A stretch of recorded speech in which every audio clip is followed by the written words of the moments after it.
আসসালামু আলাইকুম। এখন আমি কথা বলবো কোরিয়ান একটা হরর অ্যাকশন সিনেমা নিয়ে, যেটার নাম হচ্ছে হোলি নাইট ডিমন হান্টার। এখন এই মুভিটা নিয়ে আপনাদের সাথে আলোচনা করব। আসলে কি এই মুভিটা ভালো নাকি টোটালি টাইম ওয়েস্ট একটা সিনেমা, সেটা পুরো ভিডিও দেখলে জানতে পারবেন। এই মুভিতে মূল চরিত্রে অভিনয় করেছেন ডন লি, যিনি আমার অত্যন্ত প্রিয় একজন অভিনেতা। বিশেষ করে তার অ্যাকশন দৃশ্যগুলো আমি খুব পছন্দ করি, কেননা তার বেশিরভাগ মুভিতেই হ্যান্ড টু হ্যান্ড যে ফাইটগুলো দেখানো হয় সেই ফাইটগুলো খুবই দৃষ্টিনন্দন হয়, এবং তার যে সোয়াগ, সেই সোয়াগটা আমার খুব বেশি ভালো লাগে। এখন যদি এই মুভি নিয়ে আমি এক লাইনে কথা বলি, তাহলে মুভিটা হচ্ছে একটা ডিসেন্ট হরর অ্যাকশন সিনেমা।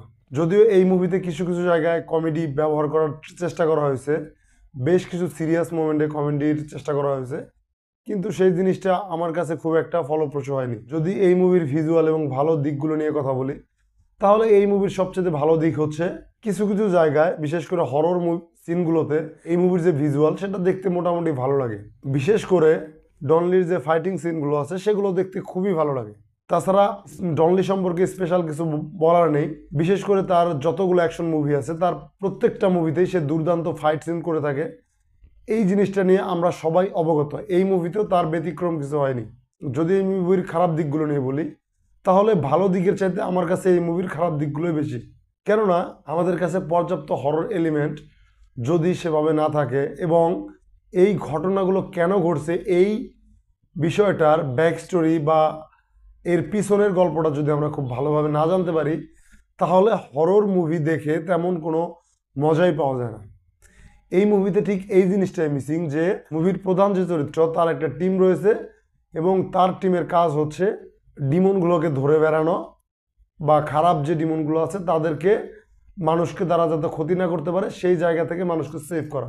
কিন্তু এর পিছনে সুন্দর একটা ব্যাক স্টোরি প্রয়োজন ছিল, যে জিনিসটাকে সেভাবে বিল্ড আপই করা হয়নি।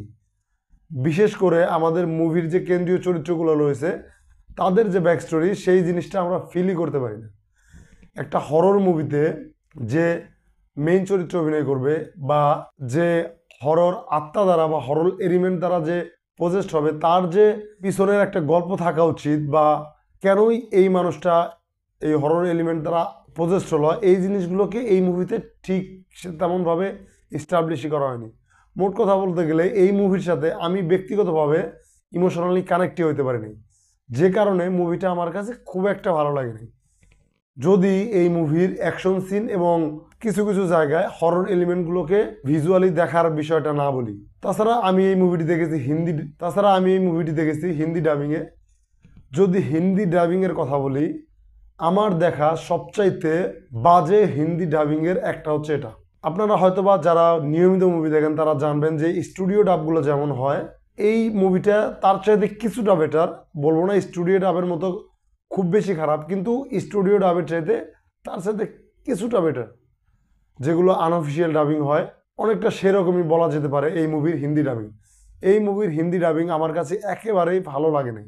বিশেষ করে অ্যাকশন সিনগুলোতে যে সকল চিল্লানো বা চিৎকারের দৃশ্যগুলো রয়েছে, সেই জিনিসগুলো কানে লাগে। দেখতে আমার মতো অনেকের হয়তো বা কান ব্যথা হতে পারে। আমি এই হিন্দি ডাবিংটাকে কোনোভাবেই উপভোগ করতে পারিনি।